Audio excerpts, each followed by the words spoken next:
اس کی اماں گرما گرم چائے کٹورے میں ڈالنے لگی۔ کٹورے میں ڈالنے کے بعد اس نے روحی کو چائے کے ساتھ مکئی کی روٹی بھی دے دی۔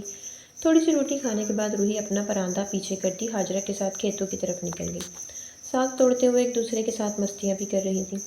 مستیاں کرتے کرتے انہوں نے کب ساگ کی گڈیاں بنا لی، انہیں پتہ بھی نہ چلا۔ سجاول جو وہیں پر اپنی زمینیں دیکھنے آیا ہوا تھا، بڑی دیر سے ان لڑکیوں کو آپس میں اٹکلیاں کرتے ہوئے دیکھ رہا تھا۔ چلتا ہوا ان دونوں کے قریب آ کر بولا، اے لڑکیوں، ساگ توڑنے کی اجازت تمہیں یہاں ہماری فصل سے کس نے دی؟ حاجرہ جو اندر ہی اندر ڈر رہی تھی، جبکہ روحی بالکل بھی اس سے ڈرنے والی چیز نہیں تھی، بے دھڑک ہو کر بولی، تو پھر ایسا کرو نا، یہ ساری زمین اٹھا کر اپنے گھر لے جاؤ، ہم تو ساگ توڑیں گے اور ضرور توڑیں گے، کوئی منع کرنے والا ہو سکتا ہے ہمیں؟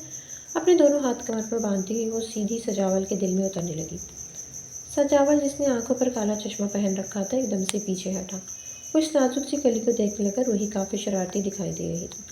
سجاول نے ایک دم اس کی خوبصورت کلائی پکڑی اور بولا، مجھے تو کوئی مسئلہ نہیں ہے، مگر آج کے بعد تم نے ہر روز یہیں آنا ہے، اگر تم نہ آئی تو تمہیں ضرور مسئلہ ہو سکتا ہے۔ سجاول کی حرکت پر حاجرہ اپنے دونوں ہاتھ منہ پر رکھنے لگی، جبکہ روحی اپنی سرمئی آنکھوں سے سجاول کو ہکا بکا ہو کر دیکھ رہی تھی۔ سجاول یہ کہہ کر وہاں رکا نہیں، مسکراتا ہوا جا کر اپنی گاڑی میں بیٹھ گیا، کیونکہ وہ اس حسین لڑکی کو بار بار دیکھنا چاہتا تھا۔ روحی اور حاجرہ اس کے جانے کے بعد قہقہ لگا کر ہنسنے لگی کہ ڈر کے مارے زمیندار کا بیٹا بھاگ گیا ہے۔ ساگ توڑنے کے بعد دونوں باتیں کرتی ہوئی واپس گھر کی طرف لوٹ آئیں۔ روحی ایک غریب جھونپڑی میں رہنے والی لڑکی تھی۔ مٹی سے بنی اس جھونپڑی میں یہ اپنی ماں کے ساتھ رہتی تھی، جبکہ ان کے گھر کے پاس ہی ان کے تایا کی قدرے بڑی جھونپڑی تھی، جہاں اس کے تایا، اس کی تائی حاجرہ اور اس کا ایک بھائی جو شہر میں ہوتا تھا، وہاں رہتے تھے۔ جھونپڑی میں رہنے کے باوجود یہ انتہائی خوبصورت اور سلیقہ مند لوگ تھے۔ حالانکہ جھونپڑی میں رہنے والوں کے لیے یہ سمجھا جاتا تھا کہ وہ لوگ صفائی کا خیال رکھنے والے نہیں ہوتے، لیکن ان کے گھر میں صفائی اور سلیقہ دونوں تھے۔ مگر وسائل نہ ہونے کی وجہ سے جھونپڑی میں رہنا ان کی مجبوری بن چکا تھا، کیونکہ یہ ایک ترقی پذیر علاقے میں رہتے تھے جہاں پر لوگ کاشتکاری کر کے گزارا کرتے تھے، اور سجاول جیسے زمیندار لوگ پکے گھروں میں ان کے پاس والے گاؤں میں ہی رہتے تھے۔ دونوں گاؤں کے درمیان بس ایک ندی کا ہی فاصلہ تھا۔ وہ ندی بہت ہی خوبصورتی کے ساتھ بہتی رہتی تھی، شفاف موتیوں جیسا پانی، جہاں پر عورتیں اپنے کپڑے دھوتی تھیں، جبکہ بچے بوڑھے وہاں پر جا کر سیر کر کے خوب لطف اٹھاتے تھے۔ سجاول اپنے ماں باپ کا اکلوتا بیٹا تھا۔ ساتھ والے گاؤں میں جہاں روحی رہتی تھی، وہاں ان کی کافی زیادہ زمینیں تھیں، جہاں پر وہ صبح سویرے کبھی کبھار آ جایا کرتا تھا، اور ساتھ ہی اس کی ہلکی پھلکی ورزش بھی ہو جاتی تھی۔ سجاول اکثر ہی وہاں عورتوں کو اپنی زمینوں پر ساگ توڑتے، جانور چراتے ہوئے دیکھتا رہتا تھا، مگر آج جب اس نے اس خوبصورت اور نازک سی لڑکی کو دیکھا تو دور سے ہی وہ اسے دیکھنے پر ڈانٹنے کے خیال سے اس کے پاس آ پہنچا۔ وہ تو یہی سمجھ رہا تھا کہ لڑکی ڈر جائے گی، پلٹ کر جواب نہیں دے گی اور معافی مانگے گی کہ صاحب آئندہ آپ کی زمین پر ہم نہیں آئیں گے، مگر اس کی سوچ کے برعکس وہ لڑکی تو انتہائی زیادہ پر اعتماد اور نڈر تھی، اسی لیے بنا دیری کے وہ سجاول کے دل میں اتر گئی۔ گھر واپس آنے کے بعد روحی نے اپنی ماں کو ساری داستان سنائی کہ کیسے زمیندار کا بیٹا اسے ڈرا دھمکا رہا تھا اور اس نے کیسے اس کو پلٹ کر جواب دیا۔ روحی کی ماں ایسی باتیں سنتے ہوئے ہکی بکی ہو گئی، بیٹی تجھے کیا ضرورت تھی اس سے منہ لگانے کی؟ وہ زمیندار کا بیٹا ہے، کیا پتہ ہمارے ساتھ اب کیسا سلوک کرے گا؟ ہمارے تو جانور بھی انہی کی زمینوں پر سارا دن چرتے ہیں اور انہی کی زمینوں پر کاشتکاری کر کے اپنا گزارا کرتے ہیں۔ اماں تو بھی کیا سوچنے لگی؟ کچھ نہیں ہوتا، میں نے تو صرف یہی بولا ہے کہ آپ اپنی زمین اٹھا کے اپنے گھر لے جاؤ، اور تو میں نے کچھ نہیں بولا، روحی معصومیت سے بولی۔ اچھا اماں، اب چھوڑو نا ان باتوں کو، مجھے گرما گرم پکوڑے ہی کھلا دے، بہت دل کر رہا ہے پکوڑے کھانے کا۔ روحی کی ماں اس کے منہ کی طرف دیکھتی ہوئی مسکرانے لگی، کیونکہ روحی اس کی واحد اولاد تھی اور اس کی ماں کوشش کرتی تھی کہ روحی کی ہر خواہش کو پورا کیا جائے۔ روحی گاؤں کے پاس ہی اسکول پڑھنے جاتی تھی۔ میٹرک کے بعد اب روحی تعلیم کو خیر بات کہہ چکی تھی۔ حاجرہ بھی روحی کی ہی کلاس فیلو تھی۔ دونوں چچا زاد ہونے کی وجہ سے ایک دوسرے کی عادات سے کافی اچھی طرح واقف تھی، تبھی ہر کام ساتھ ساتھ کرتی تھی۔ شام کو جب آسمان پر کالی گھٹا چھائی ہوئی تھی، روحی کی ماں روحی کو کہنے لگی، بیٹی جا کر بکری کے لیے پہاڑی کے قریب والے کھیت سے تھوڑی سی گھاس لے آؤ۔ روحی یہ سن کر ماں کو کہنے لگی، ماں باہر تو بجلی کڑک رہی ہے، میں اکیلی کیسے جاؤں؟ بیٹا کچھ نہیں ہوتا نا، میری کمر دکھ رہی ہے، ورنہ میں خود ہی چلی جاتی، حاجرہ کو ساتھ لے جاؤ اور جا کر تھوڑی سی گھاس لے آؤ، بکری کو صبح سے کچھ نہیں ڈالا، کب سے بلک رہی ہے۔ روحی یہ سوچ کر جلدی سے اٹھی اور حاجرہ کو آوازیں دینے لگی۔ آج اس نے سیاہ کلر کی پٹیالہ شلوار قمیض پہنی ہوئی تھی جس پر اس نے لال چمڑی کا دوپٹہ اوڑھ رکھا تھا۔ ہاجرہ اس کی آواز پر چلی آئی اور بولی، ہاں اب بھی تمہیں آرام نہیں ہے؟ بارش آنے والی ہے یار۔ ہاجرہ اماں کہتی ہے کہ بکری کے لیے تھوڑی سی گھاس لے آؤ، میرے ساتھ چلو نا۔ ہاجرہ کی منتیں کرتی وہ پہاڑی کے قریب والے کھیت میں چلی آئی۔ ہوا بہت تیز چل رہی تھی، روحی کے بال ہوا میں جھول رہے تھے، جبکہ ہاجرہ سردی سے تھر تھر کانپ رہی تھی۔ روحی نے جلدی سے درانتی چلائی اور تھوڑی سی گھاس کاٹ کر پوٹلی میں ڈالنے لگی۔ جب پیچھے سے کسی کی آواز پر اس نے مڑ کر دیکھا۔ چشمے بدور، آج پھر آپ ہمارے کہنے پر چلی آئی؟ روحی نے پیچھے مڑ کر سجاول کی آنکھوں میں دیکھا اور غصے سے بولی، میں آپ کے کہنے پر نہیں بلکہ اپنی اماں کے کہنے پر آئی ہوں۔ آپ کسی خوش فہمی میں مت رہیے گا، ہمیں آپ لوگوں کی زمینوں سے کوئی محبت نہیں ہے کہ ہم یہاں ان کو روز دیکھنے آیا کریں۔ روحی ہوا میں ہاتھ نچاتے ہوئے بول رہی تھی، سجاول مسکراتے ہوئے اس کو آنکھوں میں بھر رہا تھا اور ہاجرہ ان دونوں کی اس بحث کو انجوائے کرتی کھلکھلا رہی تھی۔ آسمان پر بجلی بھی کڑک رہی تھی، اتنے میں تیز بارش شروع ہو گئی۔ روحی اپنا آنچل سر پر اڑتی سجاول کو اگنور کرتی جانے لگی، جب سجاول نے اس کا ہاتھ اپنے مضبوط ہاتھ میں پکڑ لیا اور اس کے گلابی ہوتے لبوں پر چھپنے لگا۔ جب ہاجرہ نے روحی کو پکارا، روحی جلدی کر، مجھے سردی لگ رہی ہے۔ گھر چلتے ہیں۔ روحی ایک دم سے پیچھے ہٹی اور سجاول کو نظریں اٹھا کے دیکھا۔ تب سجاول نے روحی کو کہا کہ تم بہت خوبصورت ہو، میں تمہارے گھر آنا چاہتا ہوں، میں دیکھنا چاہتا ہوں کہ تم جہاں رہتی ہو وہ جگہ کس طرح کی ہے۔ وہ کیا تمہاری طرح حسین وادی ہے یا کوئی حسین چشمہ جس کے آس پاس تم رہتی ہو؟ سجاول اپنی سوچوں میں پتہ نہیں کیا بول رہا تھا۔ روحی نے چٹکی بجا کر اس کی آنکھوں کے سامنے ہاتھ لہرایا اور بولی، میں کسی وادی میں نہیں رہتی، یہ پاس میرا گاؤں ہے اور اس جھونپڑی میں رہتی ہوں۔ اب آئی سمجھ؟ یہ کہہ کر روحی وہاں رکی نہیں اور سجاول اپنی شال دوسرے کندھے پر ڈالتے پیچھے مڑ کر اسے دیکھنے لگا۔ ہاجرہ اور روحی آپس میں باتیں کرتی گھر واپس آ رہی تھی۔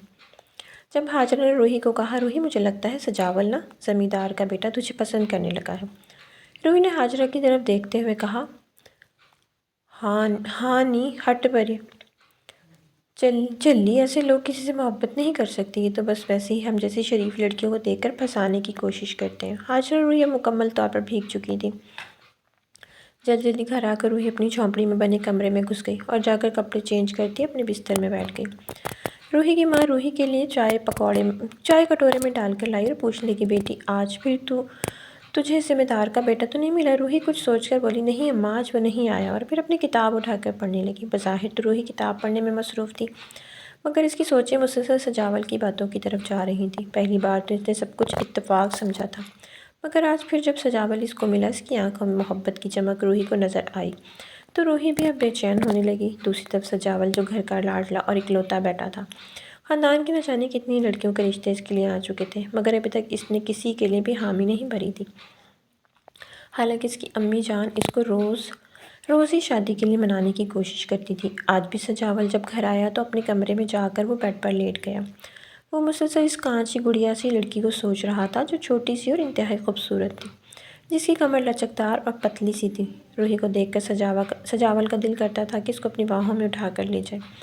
اب سجاول کچھ اسی طرح کا خیال سوچ رہا تھا، کیونکہ اب تو اس کو روحی کی جھونپڑی کی خبر بھی ہو گئی تھی کہ روحی کہاں رہتی ہے۔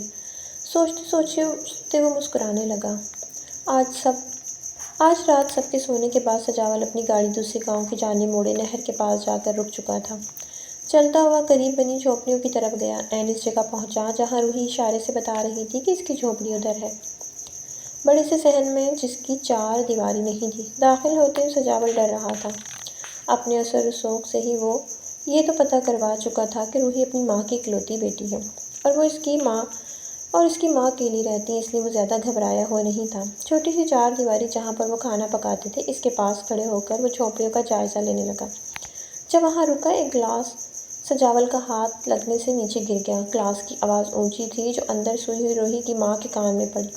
روحی اور اس کی ماں جو دونوں لحاف اوڑھ کر سو رہی تھی، روحی کی ماں اسے کہنے لگی، بیٹی اٹھ جا کر دیکھ باہر کون ہے، یہ نہ ہو کوئی بلی کچن میں جا کر دودھ گرا دے۔ صبح ناشتے کے لیے چائے بھی تو بنانی ہے۔ روحی بولی، اماں کوئی نہیں ہوگا، ویسے ہی ہوا سے کوئی چیز گری ہوگی، تو بھی نہ سونے نہیں دیتی اماں۔ ادھر سجاول بالکل ان کی جھونپڑی کے باہر آ کر کھڑا ہو گیا۔ کچھ سوچ کر روحی نے پاؤں نیچے اتارے اور چپل پہنتی ہوئی باہر نکلی۔ روحی نے شال اوڑھی ہوئی تھی، جیسے ہی اپنا پاؤں دروازے سے باہر رکھا، کسی نے اس کو دونوں بازوؤں سے پکڑ کر اپنے گھیرے میں لے لیا۔ اس سے پہلے روحی کچھ بولتی، سجاول نے اپنا ہاتھ اس کے منہ پر رکھا اور اس کو دوسرے ہاتھ سے اٹھا کر اپنی باہوں میں بھر لیا۔ سجاول اس کو لیے ان کے حویلی نما صحن سے باہر نکل آیا۔ روحی، جس کو سمجھ نہیں آ رہی تھی یہ شخص کون ہے، مخصوص خوشبو کی پہچان کرتے ہوئے اس نے اس شخص کی طرف دیکھا اور پھر سمجھ گئی کہ یہ سجاول ہے۔ تھوڑے دور آنے کے بعد روحی نے اس اپنے پاؤں مارنا شروع کر دی اور بولی، مجھے نیچے اتارو، نیچے اتارو مجھے۔ سجاول نے ایک دو کھیت گزرنے کے بعد روحی کو نیچے اتار دیا اور بولا، روحی، میں تم سے اپنی محبت کا اظہار کرنا چاہتا تھا۔ مجھے تم سے محبت ہو گئی ہے، مجھے تمہاری شرارتوں سے، تمہاری مسکان سے، تمہاری کھلکھلاہٹ سے پیار ہو گیا۔ میں اب ہر وقت تمہارے بارے میں سوچتا رہتا ہوں۔ سرسبز کھیت میں دونوں کھڑے چاند کی چاندنی میں ڈوبے ہوئے تھے۔ روحی ڈرتے ہوئے بولی، سجاول، مجھے اپنے گھر جانا ہے، ایسی باتیں کرنے کا یہ ٹائم نہیں ہے۔ سجاول نے روحی کا ہاتھ مضبوطی سے پکڑا اور روحی کو ندی کے پاس لے کر آیا جہاں اس کی گاڑی کھڑی تھی۔ وہاں پہنچنے کے بعد سجاول نے گاڑی سے ایک چادر نکالی، اس کو زمین پر بچھا کر روحی کو پکڑ کر اپنے پاس بٹھا لیا۔ روحی، جو اندر ہی اندر بہت ڈری ہوئی تھی، اس کو کچھ سمجھ نہیں آ رہا تھا کہ انسان چاہتا کیا ہے۔ رات کے 12 بجے اب اس کو اس طرح باہر کیوں لے کر آیا ہے؟ یہ راتیں بھی تو کافی ٹھنڈی تھیں اور نہر کے پاس کافی سردی اس کو لگ رہی تھی۔ سجاول نے روحی کو اپنی شال میں چھپا لیا اور بولا، روحی، تم مجھ سے کیوں ڈر رہی ہو؟ میں تمہیں کچھ نہیں کہوں گا۔ روحی کا نرم ہاتھ اپنے ہاتھ میں لیتے ہوئے سجاول بولا، روح، میں سچ کہہ رہا ہوں، مجھے تم سے محبت ہو گئی اور اس دن میں نے اپنے آپ کو بہت مشکل سے روکا تھا۔ تمہارے یہ خوبصورت ہونٹ مجھے بہکانے پر مجبور کر رہے تھے۔ سجاول نے اس کے سرخ پڑتے ہونٹوں پر اپنا ہاتھ پھیرتے ہوئے کہا، روحی، کچھ تو بولو، کیا تمہارے دل میں میرے لیے کوئی جذبہ نہیں ہے؟ سجاول کے دونوں ہاتھ جو روحی کی کمر پر تھے، روحی نے اپنے آپ کو چھڑانا چاہا اور بولی، سجاول، مجھے گھر جانا ہے، پیار سے زیادہ مجھے اپنی عزت عزیز ہے۔ اگر تم بھی مجھ سے پیار کرتے ہو نا تو آج کے بعد مجھے اس طرح رات کے اندھیرے میں ملنے مت آنا۔ اگر آنا ہی ہے نا تو پھر سب کے سامنے اپناؤ، میں تمہارے جذبوں کی قدر کرتی ہوں۔ یہ کہہ کر روحی دبے قدموں وہاں سے چلی گئی اور سجاول اس حسین گڑیا کو دیکھتا رہا جس کی ہر ادا سجاول کو اس کے مزید قریب کرنے پر مجبور کر رہی تھی۔ اب سجاول نے فیصلہ کر لیا تھا کہ بے شک وہ ذمہ دار کا بیٹا ہے اور روحی ایک جھونپڑی میں رہنے والی غریب لڑکی، مگر پھر بھی وہ اس کو عزت اور مان سے اپنا کر لائے گا۔ مگر اپنے پیار کے چکر میں روحی سجاول کو یہ بتانا بھول گئی تھی کہ اس کا رشتہ اس کے تایا زاد حمزہ سے بچپن سے ہی طے کر دیا گیا تھا۔ حمزہ جو ہاجرہ کا بھائی تھا، گاؤں سے باہر شہر میں جاب کے سلسلے میں گیا ہوا تھا، وہ بھی روحی پر جان لٹاتا تھا۔ جب بھی گھر آتا روحی کو پیار بھری نظروں سے دیکھتا، مگر روحی اس سے چڑی رہتی تھی۔ ہمیشہ دونوں ایک دوسرے کو تنگ کرتے رہتے تھے۔ اسی لڑائی جھگڑے میں حمزہ پتہ نہیں کب روحی کو اپنا دل دے چکا تھا۔ حمزہ کے باپ نے اسے بہتر تعلیم دلوائی تھی جس کی وجہ سے وہ شہر میں اچھی جاب پر لگا ہوا تھا اور اب گھر والوں کو بھی گاؤں سے شہر لے کر جانا چاہتا تھا۔ روحی ڈر اور سردی سے کانپتی اپنے کچے صحن کے اندر داخل ہوئی۔ اس کی ماں نیند میں ہونے کی وجہ سے دوبارہ سو چکی تھی۔ اس نے ایک نظر ماں کو دیکھا اور پھر شال اتار کر اپنے سرہانے رکھ دی۔ بہت ساری سوچیں اس کے ذہن میں گھوم رہی تھیں۔ وہ جانتی تھی کہ صبح تک حمزہ بھی آ جائے گا اور پھر شاید گھر والے اس کی بھی بات پکی کر دیں۔ ادھر اس کی آنکھوں کے سامنے سے سجاول کا خوبصورت چہرہ نہیں ہٹ رہا تھا۔ روحی بھی شاید دل ہی دل میں اس کو محبت کر بیٹھی تھی۔ سجاول کے لمس کو وہ ابھی تک اپنے آپ پر محسوس کر رہی تھی، اس کی خوشبو اس کے اطراف میں پھیلی ہوئی تھی۔ انہی حسین سوچوں کو سوچتے روحی نہ جانے کب نیند کی وادی میں اتر گئی۔ صبح ہونے پر روحی کی آنکھ تب کھلی جب اس کی چارپائی کے عین سامنے رکھی اس کی ماں کی چارپائی پر حمزہ بیٹھا ہوا دکھائی دیا۔ وہی جلدی سے ہڑبڑا کر اٹھی، اپنا دوپٹہ اٹھا کر اپنے اطراف میں پھیلا لیا اور بولی، حمزہ، تم کب آئے؟ روحی کے حلق سے آواز نہیں نکل رہی تھی۔ حمزہ اس کی طرف دیکھ کر مسکراتے ہوئے اپنا ایک ہاتھ اپنی تھوڑی کے نیچے رکھ کر دیوانہ وار نظروں سے روحی کو دیکھتا ہوا بولا، جب آپ مزے کی نیند سوئی ہوئی تھی میں تب آیا تھا اور کب سے محترمہ کا انتظار کر رہا ہوں کہ آپ اٹھیں گی اور ہم گھومنے جائیں گے۔ ویسے آج مجھ سے ملنے کیوں نہیں آئی تم؟ ویسے تو ہر بار سب سے پہلے پہنچ جاتی تھی۔ حمزہ نے سوالیہ نظروں سے روحی کی طرف دیکھا اور روحی بہانہ بناتے ہوئے بولی، آج میری آنکھ ہی نہیں کھلی، ابھی آنے ہی والی تھی، کیوں آنکھ نہیں کھلی؟ کیا رات کو سوئی نہیں اس خوشی میں کہ حمزہ آنے والا ہے؟ حمزہ نے شرارتاً کہا۔ روحی نظریں نیچے کیے اپنے ہاتھ مسلنے لگی۔ وہ حمزہ کو کیا بتاتی کہ آج رات وہ کس کی باہوں میں تھی؟ روحی اور حمزہ آپس میں کزن ہونے کے ساتھ ساتھ بہت اچھے دوست بھی تھے۔ حمزہ سے باتیں کرنا، اس کے ساتھ گھومنا پھرنا بچپن سے ہی روحی کو بہت پسند تھا۔ وہ ہمیشہ اس کے آنے کا بےتابی سے انتظار کرتی تھی اور اس کے آنے پر خوشی سے سب کو بتاتی پھرتی، مگر آج معاملہ کچھ اور تھا۔ روحی تو اس سے ملنے تک نہیں گئی تھی، آج اسے حمزہ سے بات کرنا بھی اچھا نہیں لگ رہا تھا، مگر ابھی وہ حمزہ پر کچھ بھی عیاں نہیں کرنا چاہتی تھی کہ اس کے دل اور دماغ میں کیا چل رہا ہے۔ روحی نے مسکرا کر حمزہ کو دیکھا اور پوچھنے لگی، میرے لیے کیا لائے ہو؟ حمزہ نے خوبصورت بریسلٹ اپنی جیب سے نکالا اور روحی کے سامنے لہرا دیا۔ روحی نے جھٹ سے بریسلٹ کو پکڑا اور اپنی خوبصورت کلائی میں باندھنے لگی۔ حمزہ محبت پاش نظروں سے روحی کو دیکھ رہا تھا۔ اب کی بار حمزہ اپنے گھر والوں کو روحی کی ماں کے پاس شادی کی بات کرنے کے لیے بھیجنے آیا تھا، جس کے لیے وہ اور بھی زیادہ خوش تھا۔ اسی دوران روحی کی ماں کمرے میں داخل ہوئی اور حمزہ کے پاس بیٹھتے ہوئے بولی،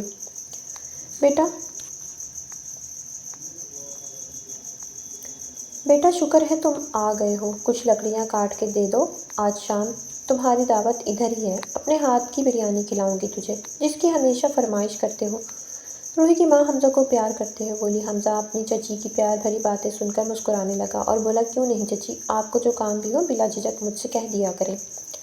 یہ کہہ کر سجاول کمرے سے باہر نکل گیا اور درخت کے نیچے رکھی خشک لکڑیوں کو کاٹنے لگا۔ تبھی روحی کی ماں نے جلدی سے اسے چائے بنا کر حمزہ کو دینے کو کہا اور خود چارہ لینے چلی گئی۔ روحی جلدی سے اٹھی اور چار دیواری میں بیٹھ کر چائے بنانے لگی۔ اتنے میں حاجرہ بھی وہاں چلی آئی، آ کر روحی کے پاس بیٹھتے ہوئے بولی، روحی آج تو بھائی بھی آئے ہوئے ہیں، چلو نہ ندی کے پاس چلتے ہیں، تھوڑی دیر انجوائے کر کر واپس آ جائیں گے۔ ندی کا نام سن کر روحی کو رات والا سارا واقعہ یاد آ گیا۔ روحی اب اپنی سوچوں میں ڈوب چکی تھی۔ جب حمزہ سوکھی ہوئی کچھ لکڑیاں آ کر اس کے پاس رکھنے لگا اور بولا، روحی کیا کر رہی ہو؟ چائے گرنے والی ہے۔ روحی نے جلدی سے چائے کی دیگچی آگ سے نیچے اتاری اور اس کو خوبصورت کپ میں ڈالنے لگی۔ کپ میں چائے ڈال کر روحی نے حمزہ کی طرف بڑھائی۔ حمزہ نے پیار سے کپ کو تھام لیا اور بولا، تمہاری اس چائے کو میں بہت مس کرتا ہوں شہر میں۔ حاجرہ جو اچھی طرح جانتی تھی کہ اس کا بھائی کس حد تک روحی سے محبت کرتا ہے، ان دونوں کو بات کرنے کا موقع دیتی حاجرہ دوبارہ اپنے گھر کی طرف چل پڑی۔ روحی حاجرہ کو پیچھے سے آوازیں دیتی رہی، چائے تو پی جاؤ حاجرہ، تھوڑی دیر میں آنے کا کہہ کر اس کی نظروں سے اوجھل ہو چکی تھی۔ اب حمزہ روحی کے پاس رکھی چوکی پر بیٹھ کر چائے پینے لگا اور ساتھ ہی وہ روحی سے اپنی شادی کی ڈیٹ پکی کرانے کی بات بھی کرنا چاہتا تھا، جس کے لیے روحی کی رضامندی اس کے لیے بہت ضروری تھی۔ چائے کا کپ سائڈ پر رکھتے ہوئے حمزہ نے اس کا خوبصورت ہاتھ اپنے ہاتھ میں لیا اور بولا، روحی میں نے شہر میں ایک خوبصورت گھر دیکھ لیا ہے، انشاءاللہ کچھ ہی عرصے میں وہ گھر میں لے لوں گا اور پھر ہم سب وہاں چلے جائیں گے اور اپنی زندگی ہنسی خوشی گزاریں گے۔ روحی نے ایک دم سے اپنا ہاتھ حمزہ کے ہاتھ سے چھڑایا اور اپنا لہجہ نارمل کرتے ہوئے بولی، حمزہ ابھی میرا شادی کرنے کا کوئی ارادہ نہیں ہے، ابھی میں آگے پڑھنا چاہتی ہوں۔ حمزہ جو اچھی طرح جانتا تھا کہ روحی کو پڑھائی میں کوئی دلچسپی نہیں ہے، وہ صرف ایک بہانہ بنا رہی۔ حمزہ اس کے بدلتے ہوئے رنگ دیکھ رہا تھا۔ روحی کیا ہو گیا ہے؟ پچھلی بار جب میں آیا تھا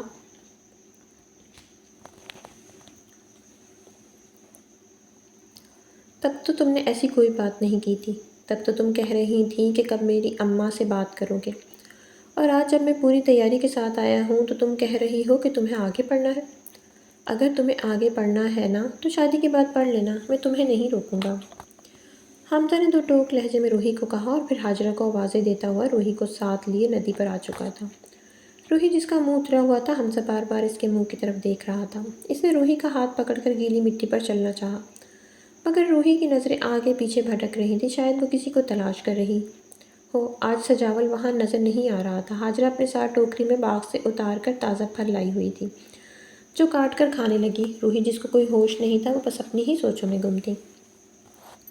حمزہ نے روحی کا ہاتھ پکڑا اور اس کو اپنے ساتھ لا کر بٹھاتے ہوئے بولا، آؤ نا یہ کھاتے ہیں۔ کیا ہو گیا ہے روحی تمہیں؟ کیوں اتنی اداس لگ رہی ہو؟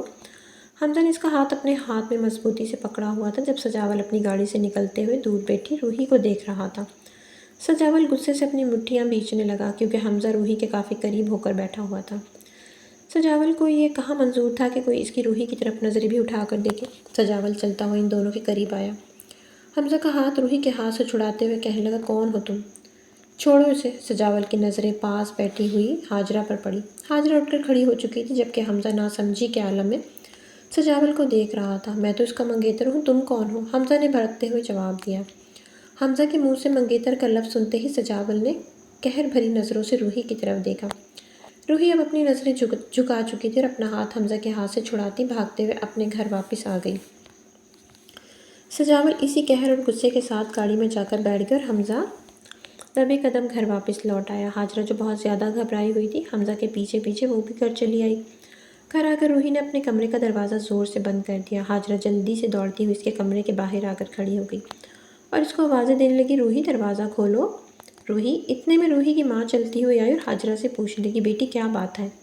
حاجرہ نے ساری بات اس کے ماں کے گوش گزار کر دی کہ زمیندار کے بیٹے اور حمزہ کے بیچ میں جو ہوا۔ اس کی ماں منہ پر ہاتھ رکھے حیران و پریشان ہو گئی اور پھر روحی کو آواز دی، روحی بیٹی دروازہ کھول۔ روحی نے اپنے کمرے کا دروازہ کھولا اور باہر نکلی۔ روحی کی آنکھیں رونے کی وجہ سے سرخ ہو چکی تھیں۔ اس کی ماں اس کی طرف دیکھتے ہوئے بولی، بیٹی یہ میں کیا سن رہی ہوں؟ زمیندار کا بیٹا حمزہ سے کیوں پوچھ رہا تھا کہ تم اس کی کیا لگتی ہو؟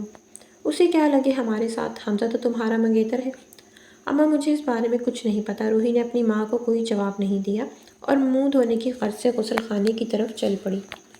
حمزہ جس کو بہت غصہ آ رہا تھا یہ سارا معاملہ سمجھنے کی کوشش کرنے لگا کہ آخر روحی کا اس لڑکے کے ساتھ کیا تعلق ہے۔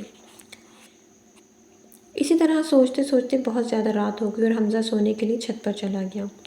وہ اس مٹی سے بنے چھت پر چارپائی بچھا کر سوتا تھا، تبھی حاجرہ اس کے لیے گرم دودھ لے کر آئی۔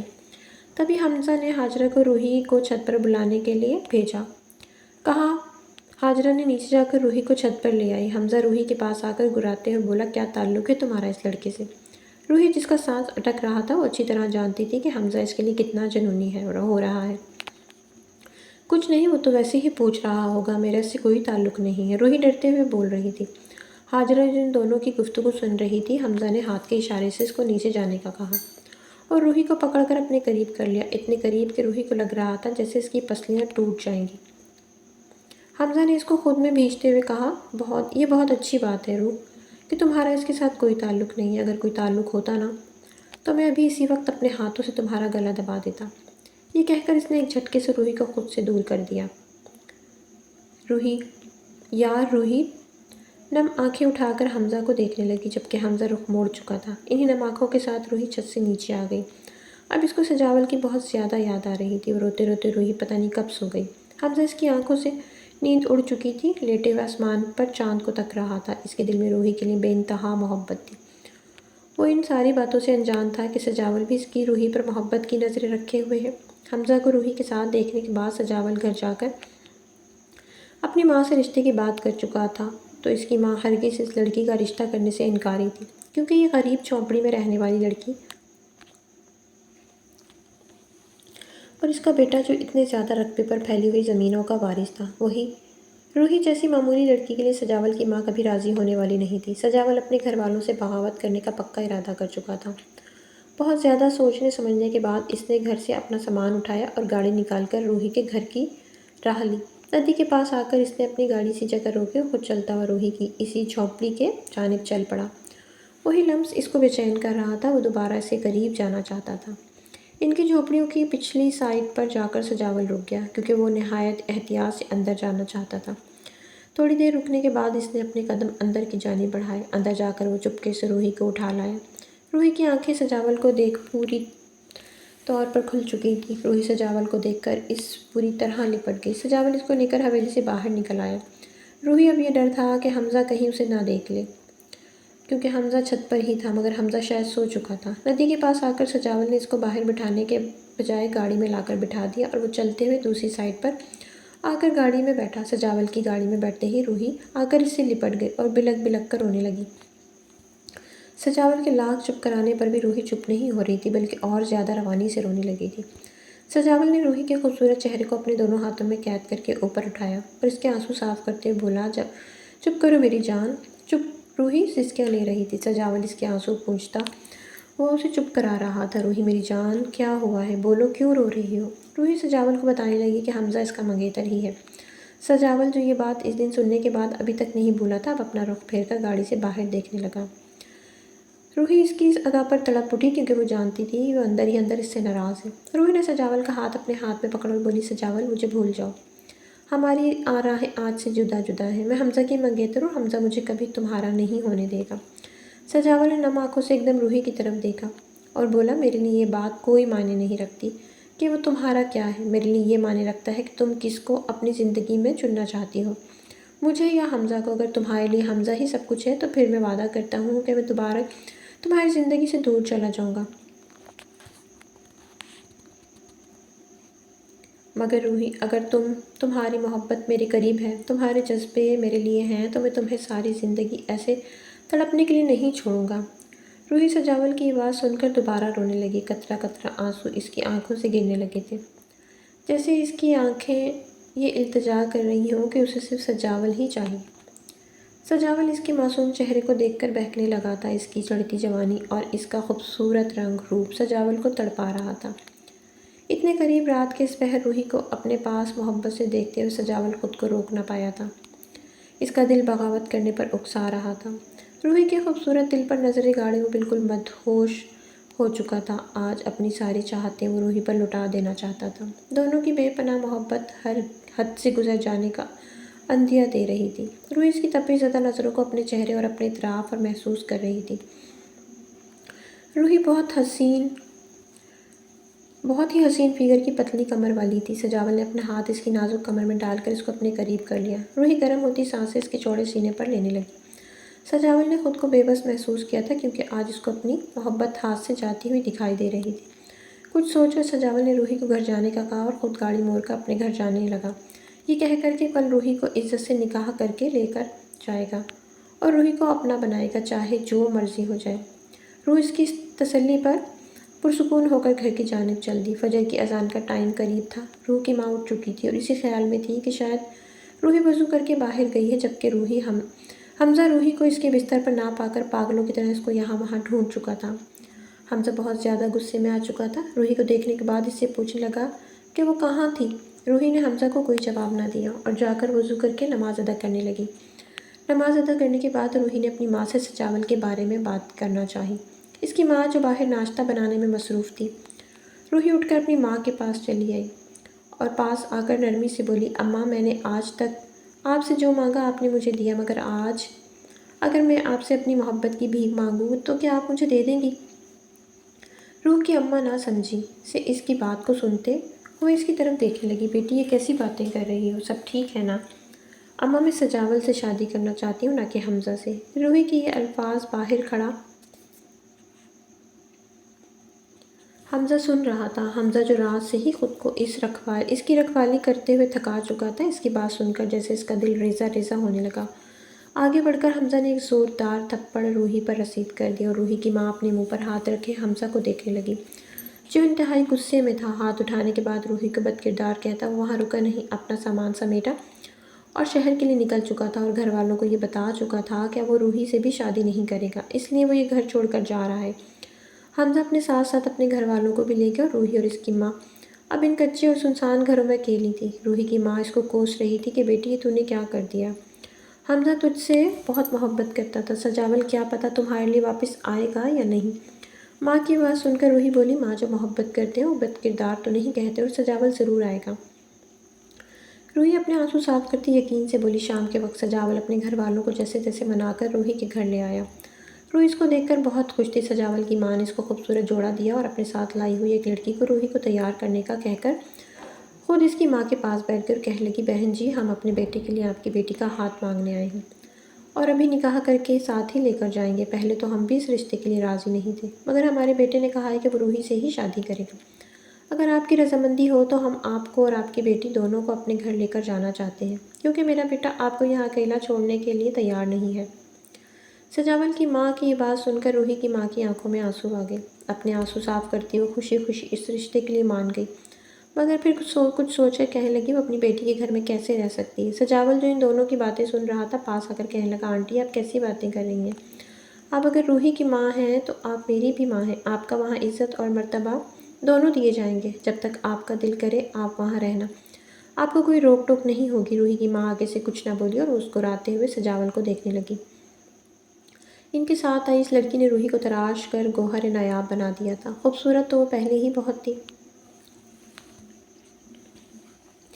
مگر اس حسین جوڑے نے اس کی خوبصورتی کو چار چاند لگا دیے تھے۔ اس کی ماں کا لایا ہوا دوپٹہ روحی پر پھیلائے اب اس کے نکاح کی تیاری ہو رہی تھی۔ بہت ہی سادگی سے نکاح کرنے کے بعد سجاول روحی کو لیے گاڑی میں بیٹھ گیا۔ سجاول کی ماں روحی کی ماں کے ساتھ دوسری گاڑی میں بیٹھ گئی۔ اس طرح روحی سجاول کے ساتھ رخصت ہو کر آ گئی۔ روحی کے تایا تائی، جن کی روحی کے ساتھ بہت محبت تھی۔ روحی کے انکار پر دکھ اور حمزہ کی وجہ سے وہ اس کی ماں کو بے آسرا چھوڑ گئے تھے۔ سجاول ہر بات کا خیال رکھتے ہوئے اس کی ماں کے رہنے کا معقول انتظام کروا چکا تھا، کیونکہ وہ روحی کو کوئی بھی دکھ نہیں دینا چاہتا تھا۔ سجاول کا گھر بہت خوبصورت اور بڑا تھا۔ روحی خوش ہوتے ہوئے اس گھر کو دیکھ رہی تھی جو اب اسی کا تھا۔ سجاول نے اپنے کمرے کو بھی گاؤں میں رہنے کے مطابق سجوا لیا تھا۔ روحی بٹ پر بیٹھی اس کا انتظار کر رہی تھی۔ تھوڑی دیر بعد سجاول کمرے میں داخل ہوا اور دروازے کو کنڈی لگا دی۔ روحی کا دل جیسے کسی نے مٹھی میں لے لیا ہو۔ سجاول چلتا ہوا اس کے قریب آیا اور روحی کو سلام کرتے ہوئے اس کے پاس بیٹھ کر بولا، روح تم خوش تو ہو نا؟ کہیں میں نے تمہارے ساتھ کوئی زیادتی تو نہیں کر دی حمزہ کو تم سے دور کر کے؟ سجاول کی اس بات پر روحی کی خوبصورت آنکھوں سے آنسو ٹپکنے لگے۔ اپنے آنسو صاف کرتی روحی بولی، ہاں مجھے بہت دکھ ہے، میرے اپنے مجھ سے دور ہو گئے۔ میرے تایا تائی ہاجرہ سب بہت اچھے تھے۔ شاید میں نے ان سب کے ساتھ غلط کر دیا، مگر میں کیا کرتی، اپنی محبت کے آگے بے بس تھی۔ روتے ہوئے روحی کی آنکھیں سرخ ہونے لگیں۔ سجاول نے روحی کو اپنے سینے سے لگا لیا اور کہنے لگا، میں وعدہ کرتا ہوں روحی، یہ محبت کبھی تمہیں رسوا نہیں ہونے دے گی۔ اپنی آخری سانس تک تم سے محبت کروں گا۔ تمہارے اس دل نے میری راتیں بے قرار کی ہوئی ہیں۔ سجاول نے مخصوص جگہ پر نظر رکھتے ہوئے کہا اور پھر روحی کو اپنی محبت کے نشے میں مدہوش کرنے لگا، کیونکہ آگ دونوں طرف برابر تھی۔ سجاول اپنی جنونی محبت لٹا رہا تھا، روحی کا لباس بن چکا تھا۔ یہ حسین رات ان دونوں کی بے قراریوں کی گواہ تھی۔ تو میرے پیارے ریڈرز، امید کرتی ہوں کہ کہانی آپ کو اچھی لگی ہو۔ کہانی اچھی لگی تو کمنٹ باکس میں اپنی قیمتی رائے کا اظہار ضرور کیجیے گا۔